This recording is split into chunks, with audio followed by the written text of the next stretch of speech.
of the Court of Appeal,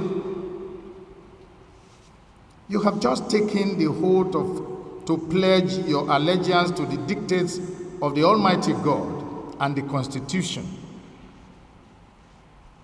It is a solemn pledge and commitment to good conduct in the course of your adjudication, especially of justices that we have just sworn in today, is quite unprecedented in the recent history of the Court of Appeal.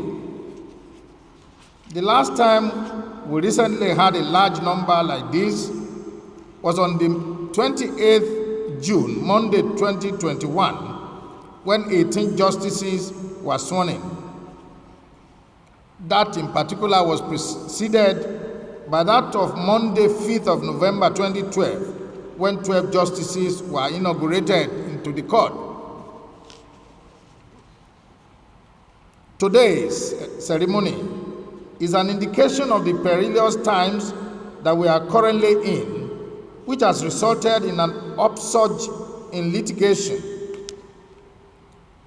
Several unfathomable crimes are being committed in this country, aside from the usual political matters that have made litigations to go on alarming rise. No court in the land is spared of this litigation deluge, as it were. We are constantly on our toes, and the dockets are ever increasing in response to the challenges of the time.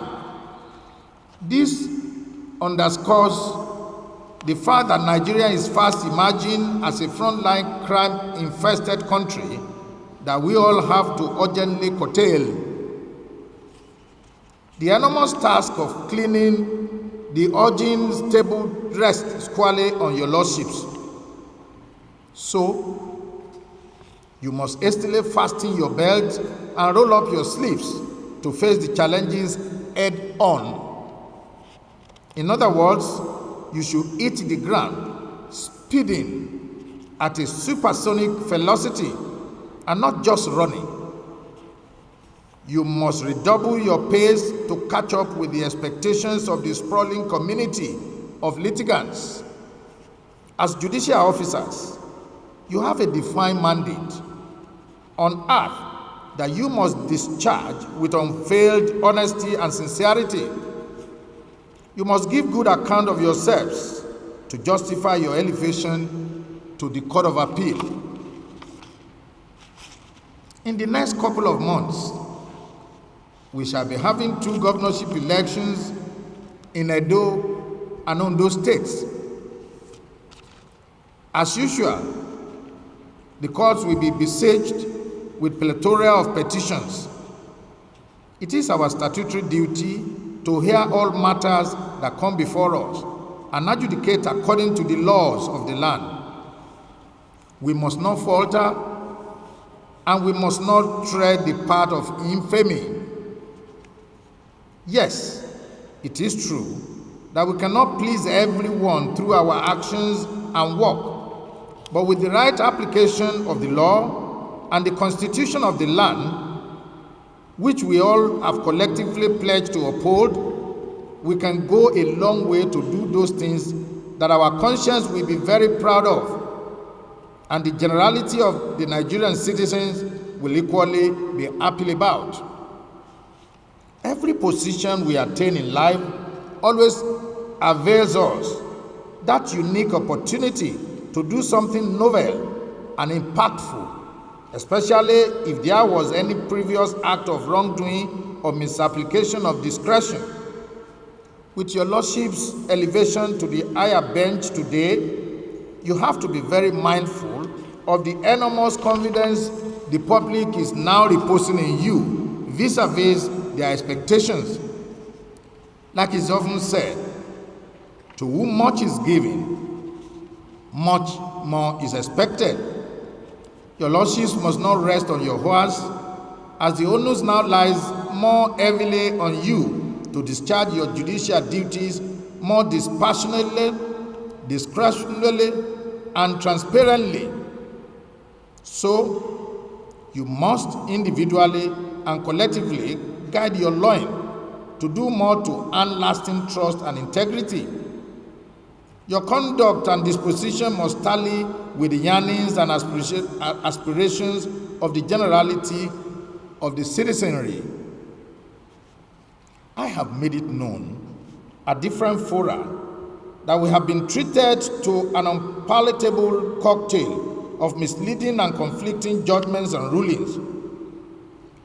Frivolous interlocutory orders emanating from courts of coordinate jurisdictions which have literally attempted to make a mockery of our judicial system and flagrantly desecrate the revered temple of justice. Several cases of such abound across the length and breadth of the country. You are aware of this. This is largely an embarrassment to our jurisprudence, and we will never undo it with levity. Punitive measures must definitely be meted out to such erring judges, at whatever stage.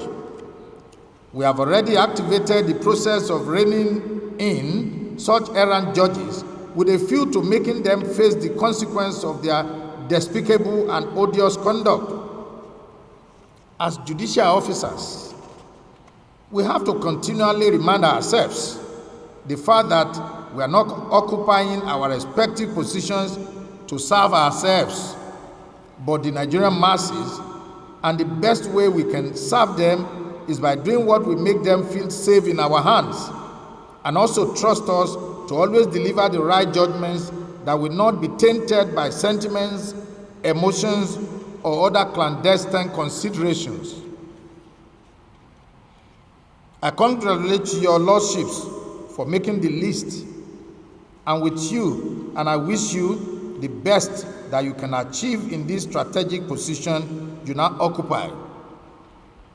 Thank you, and God bless us all.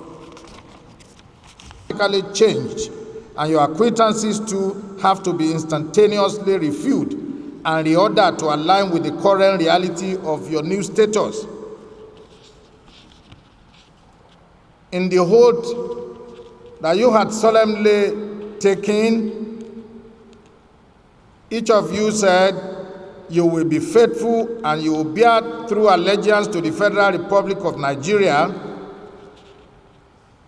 and that as a judge of the High Court of the Federal Capital Territory, Abuja, you will discharge your duties and perform your functions honestly to the best of your ability and faithfully in accordance with the Constitution of the Federal Republic of Nigeria and the law. Your lordships, as individually stated, that you abide by the code of conduct which is contained in the 5th schedule to the Constitution of the Federal Republic of Nigeria, that you will not allow your personal interest to influence your official conduct or your official decisions, that you will preserve, you will protect, and defend the Constitution of the Federal Republic of Nigeria. And you, of course, ask God to help you. May the Lord help you. Though judicial officers are not known to possess some supernatural powers or magic wands to perform wonders, but I can assure you that the society you operate will certainly demand the impossible from you as judges. There is nothing we have not seen or heard before now, but your lordship should be ready to see and hear more strange things in the course of your adjudication.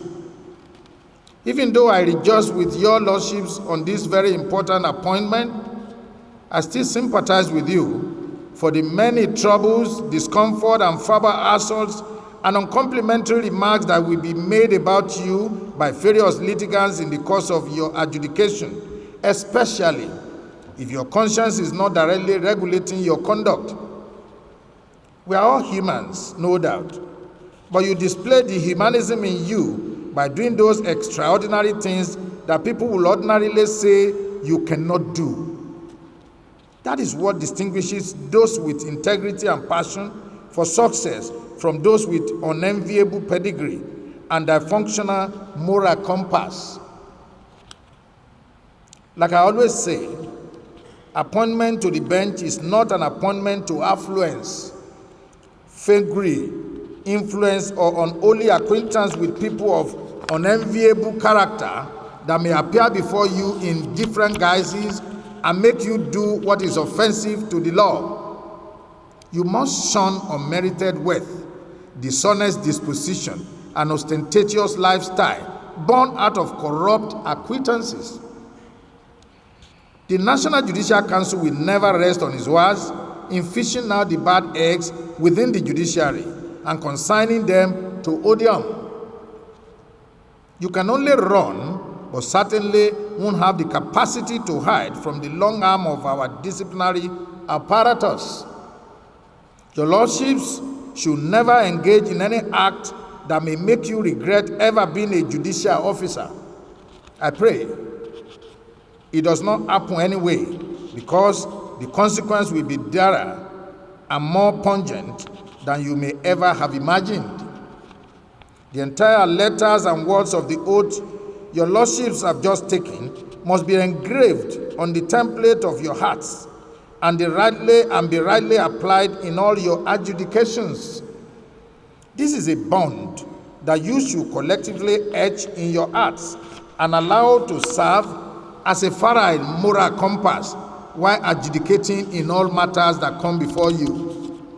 Your lordships must not derail from the revered path of impartiality, fairness, justice, and equity. We don't need any fortune teller to tell us that the times we are in are quite perilous and ominous.